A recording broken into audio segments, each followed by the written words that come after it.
નમસ્કાર, આપ જોઈ રહ્યા છો યુટીસી ન્યૂઝ।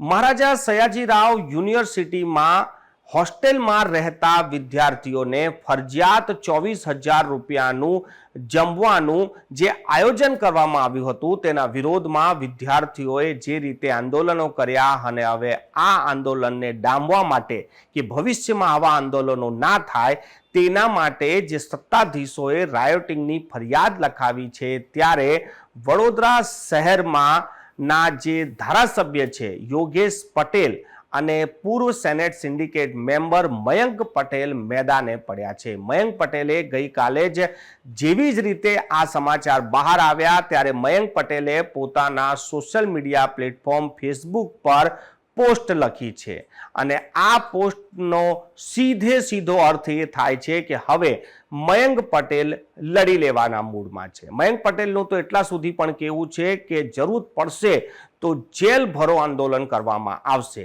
ત્યારે બીજી બાજુ જે સિનિયર ધારાસભ્ય છે યોગેશ પટેલ, તેમને પત્રકારો સાથે વાત કરતા જણાવ્યું કે આવી રીતે કાર્યવાહી વિદ્યાર્થીઓની સામે ના થવી જોઈએ।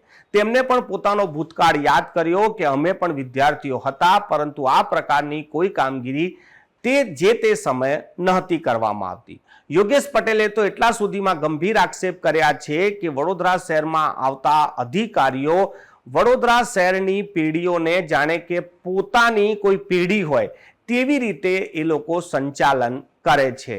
યોગેશ પટેલે તો એવા પણ આક્ષેપ કર્યા છે કે અધિકારીઓ વડોદરા શહેરમાં તોફાન કરાવવા માંગે છે અને ભારતીય જનતા પાર્ટીના શાસનને બદનામ કરવા માટે આ પ્રકારના નિર્ણયો લેતા હોય છે। યોગેશ પટેલે જણાવ્યું કે આવું કોઈ પણ નિર્ણય પ્રશાસન દ્વારા ના કરવો જોઈએ। હવે સવાલ એ થાય છે કે વાઇસ ચાન્સેલરના આ આદેશ બાદ જે રીતે સિક્યુરિટી અને વિજિલન્સ ઓફિસરે રાયોટિંગની ફરિયાદ બાળકોની સામે લગાવી છે, ત્યારે હવે પોલીસ શું પગલાં ભરે છે અને જો પોલીસ કોઈ પગલું ભરશે તો વિદ્યાર્થીઓ અને પૂર્વ સેનેટ સિન્ડિકેટ મેમ્બરો શું હાથ પર હાથ મૂકીને બેસી રહેશે કે તેઓ પણ કોઈ આક્રમક પગલાં ભરશે?